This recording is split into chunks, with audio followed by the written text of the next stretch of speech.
अस्सलाम वालेकुम नाज़रीन, आप देख रहे हैं जोत न्यूज़ और मैं हूं एम आर डेली इश्यूज के साथ। नाज़रीन, दो तीन चीज़ों पे बात करते हैं। एक तो ये कि सिंध से इनकलाब का आगाज हो चुका है, बकौल बिलावल भुट्टो जरदारी साहब के कि सिंध से इनकलाब की शुरुआत हो चुकी है। उस पर बात करेंगे कि आया कि सिंध से इनकलाब की शुरुआत हो चुकी है या नहीं, या सिंध में कौन सी तब्दीलियां लाई गई है और सिंध के लोगों के लिए क्या कुछ किया गया है पीपल्स पार्टी की जानिब से, उस पर बात करेंगे।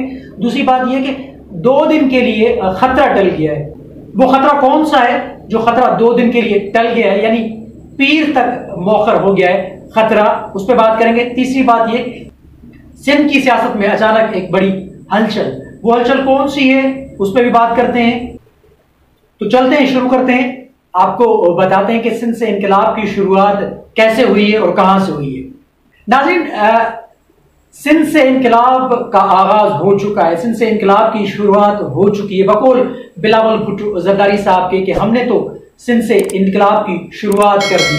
अब बिलावल भुट्टो जरदारी साहब को पता भी है या नहीं कि इनकलाब किसे कहते हैं, लेकिन उन्होंने तो बोल दिया है कि सिंध से इनकलाब की शुरुआत हो चुकी है। अब सिंध से इनकलाब की शुरुआत वो कैसे करना चाह रहे हैं या उन्होंने कैसे कर दिए, कुछ उनके माजी पे नजर डालते हैं और कुछ करीबी चीजों पे नजर डालते हैं।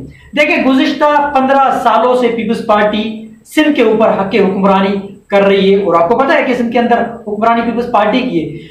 मोहतरमा शहीद बेनज़ीर भुट्टो साहिबा की शहादत के बाद यानी 2008 से लेकर 2023 चल रहा है और ये 2023 की भी असेंबली तहलील होने वाली है अगस्त के 12 तारीख को या अगस्त के 8 तारीख को, जैसे बताया गया है कि तहलील होने वाली है। अब इन 15 सालों में पीपल्स पार्टी ने कौन कौन से काम किए और पीपल्स पार्टी ने कौन कौन से इनकलाब की शुरुआत की है, उस पर नजर डालते हैं, उस पर रोशनी डालते हैं बकौल बिलावल भुट्टो जरदारी साहब के। क्योंकि बिलावल भुट्टो जरदारी साहब ने आज लाड़काना में सैलाब मुतासरीन के एक जलसा से खिताब करते हुए उन्होंने कहा कि हम 20 लाख घर बनाने जा रहे हैं जिनकी शुरुआत हम कर रहे हैं, और वो बकौल उनके कि वो घर ऐसे होंगे कि आइंदा अगर खुदा न खास्ता सैलाब आए तो फिर वो घर नहीं टूटेंगे, इतने मजबूत घर बनाए जाएंगे। अब मुझे इस पर हंसी आ रही है, मैं हंसी रोक नहीं सकता क्योंकि पीपल्स पार्टी और बिलावल भुट्टो जरदारी साहब की जानिब से सिंध में तो इनकलाब लाने की बात की जा रही है या सिंध से इनकलाब की शुरुआत का उन्होंने आगाज कर दिया है, और घर वो भी पक्के घर,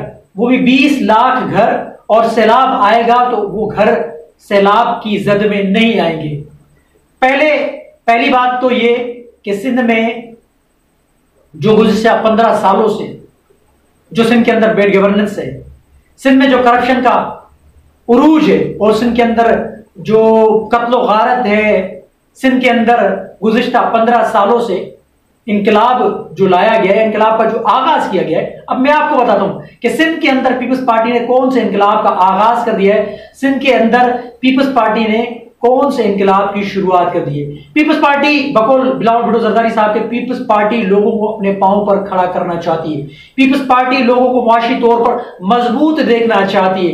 पीपल्स पार्टी चाहती है कि लोग मईशत के तौर पर मजबूत होंगे तो जाहिर सी बात तरक्की करेंगे और वो अपनी फलाह और बहबूद के लिए मजीद कुछ बेहतर करेंगे। हाँ बिल्कुल, बिलावल भुट्टो जरदारी साहब, आपने इनकलाब की शुरुआत की है लोगों को गदागर बना के, लोगों को बेनजीर इनकम सपोर्ट प्रोग्राम के अंदर लोगों को आपने फकीर बना गया है। सिंध के अमीर तरीन लोगों को आपने, सिंध की अमीर तरीन माओं को, सिंध की अमीर तरीन बहनों को, सिंध की अमीर तरीन बच्चियों को आपने गदागर बना के छोड़ दिया है।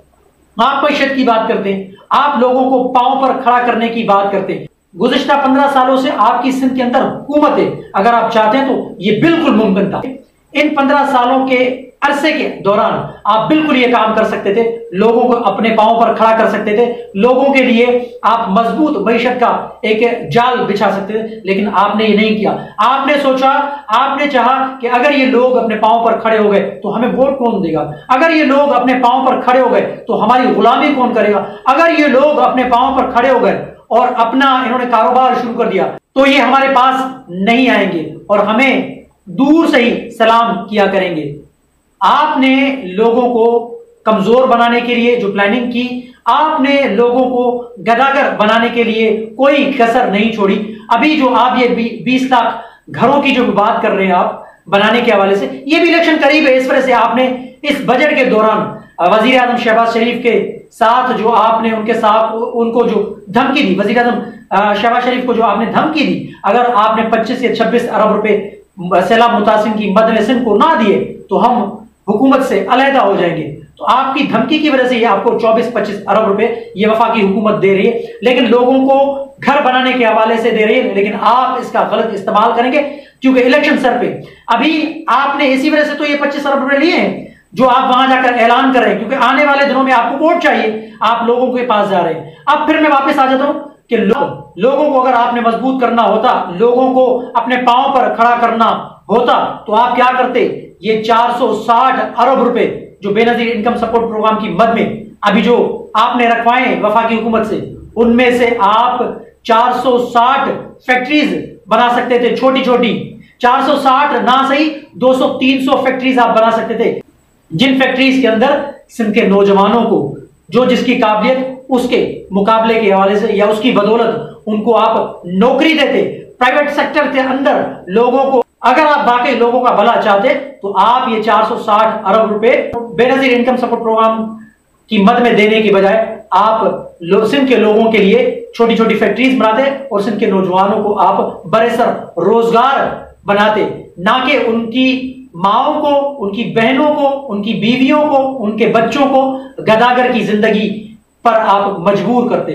आप सिंध में इनकलाब लाएंगे, आपने तो कोई कसर ही नहीं छोड़ी कि सिंध को तबाह बर्बाद किया जाए।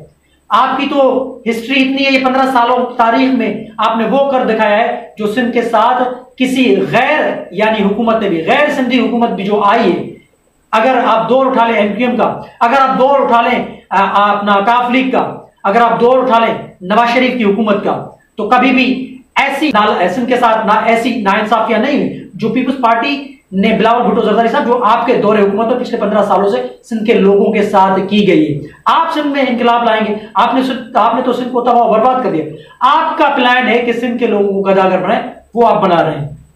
तो बराए मेहरबानी सिंध के लोगों के अपना जख्मों पर मजीद अपना नमक ना छिड़कें। आपने जो सियासत करनी है आप सियासत करें, लेकिन आप इनकलाब आपके बस की बात नहीं है। आपको इनकलाब के अलिफ का पता नहीं, आप इनकलाब की शुरुआत की बात कर रहे हैं। छोड़े बिलावल साहब, कोई और बात करें। अब चलते हैं कि जो खतरा टल गया है वो खतरा कौन सा? 2 रोज के लिए मौखर हो गया खतरा, पीर वाले दिन तक खतरा मौखर हो चुका है। वो इस वजह से क्योंकि गुज़िश्ता 2 रोज पहले, क्योंकि गुज़िश्ता रोज पेट्रोलियम मसनूआत की जो डीलर्स एसोसिएशन है, उन्होंने 22 जुलाई को हड़ताल का ऐलान किया था, जो कि कल 22 जुलाई है, वो हड़ताल होनी थी। आज पूरे इस्लामाबाद, कराची, बल्कि पूरे पाकिस्तान के पंप्स पर, पेट्रोल पंप पे कई सारी कतारें बनी हुई थी, क्योंकि कल सुबह 6:30 बजे से पेट्रोल पंप्स गैर मुय्यना मुद्दत के लिए हड़ताल की तौर पे बंद किए जाने थे। लेकिन उसमें एक पेशरफ्त हुई है। वजीर मुमलिकत मुसद्दिक मलिक ने उन डीलर्स एसोसिएशन के साथ कोई बातचीत की है। उस बातचीत के बाद कुछ ये नतीजा हासिल हुआ है कि वो हड़ताल अब पीर तक मौखर की गई है। अब उसका दूसरा राउंड होगा। उस दूसरे राउंड में अब ये हड़ताल क्यों की जा रही थी? हड़ताल इस वजह से की जा रही थी बकौल डीलर एसोसिएशन की जानिब से कि हमें मार्जिन कम मिल रहा है। हमने डिमांड की है गवर्नमेंट से कि हमारे मार्जिन को बढ़ाया जाए, क्योंकि बकौल उनके जो ईरानी डीजल और पेट्रोल की जो स्मगलिंग हो रही है उसकी बदौलत, उसकी वजह से हमारी 30% जो है सेल में कमी आ चुकी है। इस वजह से हम नुकसान में जा रहे हैं। तो हमारी अगर डिमांड पूरी ना की गई तो हम पूरे मुल्क के अंदर 22 जुलाई को हड़ताल कर देंगे। अब ये खतरा 2 दिन के लिए टल गया है। अब ये पीर वाले दिन दूसरा राउंड होगा। अब पीर वाले दिन पता चलेगा कि आगे का लाएमल क्या होगा। लेकिन मुसद्दिक मलिक ने कहा है कि हो सकता है कि इनके साथ मामला तय हो जाए। अगर मामला तय हो जाते हैं तो फिर कोई हड़ताल नहीं होगी और पंप जैसे भी है मामूल के मुताबिक वो खुले रहेंगे। अगर ये मज़ाकरात कामयाब नहीं होते तो फिर हड़ताल होगी। अब तीसरी बात ये कि सिंध के अंदर अचानक सिंध की सियासत में हलचल मच गई है। वो हलचल क्यों मच गई है? क्योंकि जैसा कि मैंने बताया आपको कि पीपल्स पार्टी इलेक्शन के करीब आते ही वो 25 अरब रुपए का जो 25 अरब रुपए की जो लॉटरी है वो सिंध के लोगों के लिए वो खोल रही है और 20 लाख घर बना रही है। साथ ही साथ सिंध असेंबली के अंदर अपोजिशन लीडर की तब्दीली की बातें हो रही है, क्योंकि हलीम आदिल शेख साहब के ऊपर कई सारी FIRs हैं और 9 मई के बाद वो जलाओ घेराव के जो मामला थे उसके बाद अपोजिशन लीडर असेंबली में नहीं आ रहे। लेकिन बकौल अपोजिशन लीडर के हलीम आदिल शेख साहब के कि मुझे जब पता चला कि अपना निगरान वजीर आला के हवाले से अपना एक मशावरत करनी है, तो मैंने वजीर आला को खत लिखा कि मैं यहीं पर मौजूद हूं, लेकिन मुझे पहले ये बताया तो जाए कि मेरे ऊपर जो FIRs हैं उनकी तादाद कितनी है। अगर मुझे पता चल जाए कि FIRs की तादाद कितनी है तो मैं जमानत करा लूं और मैं मिल बैठ के यानी किरदार अदा करने के लिए तैयार हूं। लेकिन क्या वो उनका एक सवाल भी था कि क्या अगर हम अपनी जानिब से कोई नाम दे देते निगरान वजीर आला का तो क्या उस पर अमल होता या नहीं। उनका कहना है कि अमल नहीं होता, जाहिर सी बात है। तो एक बहाना बना के हमारी खवातीन के घरों के ऊपर जाके धावा बोल दिया है, छापा मारकर उनको मजबूर किया जा रहा है कि हम जो अपोजिशन लीडर की तब्दीली चाह रहे हैं सिंध असेंबली के अंदर उसमें आप सिग्नेचर करें और हलीम आदिल शेख को हटाने में हमारे साथ ताउन अदा करें, क्योंकि MQM चाह रही है कि अपोजिशन लीडर हमारी जानिब से हो। तो इस पर GDA की भी मीटिंग कल बुलाई गई है, GDA का इजलास कल बुलाया गया। GDA के इजलास के अंदर उन्होंने भी अपने इत्तेहादी जमातों को मदऊ किया है। उसमें क्या फैसला होता है, आया कि MQM के हक में वो वोट देते हैं या MQM के हक में वो फैसला करते हैं या फिर हलीम आदिल शेख के हक में फैसला करते हैं या कोई और रास्ता अपनाते हैं। बहरहाल निगरान वज़ीर आला के नाम के ऊपर जो मशावरत करनी होती है वो अपोजिशन लीडर के साथ करनी होती है। अब हलीम आदिल शेख यहाँ पर मौजूद तो है लेकिन वो रूपोश हैं, उनकी रूपोशी का फायदा उठाते हुए पीपल्स पार्टी अपनी चाल चल रही है। MQM और पीपल्स पार्टी मिलकर गठजोड़ बना के अपनी मनपसंद का एक निगरान वजीर आला लाना चाहती है, निगरान सेटअप लाना चाहती है। उसमें हो सकता है वो कामयाब भी हो जाए, क्योंकि PTI के ऊपर इस वक्त जो तलवार लटक रही है नाअहली की, तहरीक इंसाफ के ऊपर पाबंदी के हवाले से इमरान खान साहब के ऊपर नाअहली की जो तलवार लटक रही है, या तहरीक इंसाफ के ऊपर मजीद सख्तियों का जो मामला है, उसके बाद तहरीक इंसाफ के काफी सारे लोग रूपोश हैं। अब देखना है कि GDA के इजलास में कल क्या फैसला होता है। क्या अपोजिशन लीडर MQM की जानिब से मुकर्रर किया जाएगा या फिर ये मामला लटका रहेगा। तो मैंने आपके सामने इन तीनों चीजों पे रोशनी डाली है। कमेंट सेक्शन में अपनी राय का इजहार जरूर कीजिएगा। तब तक के लिए अल्लाह हाफ़िज़।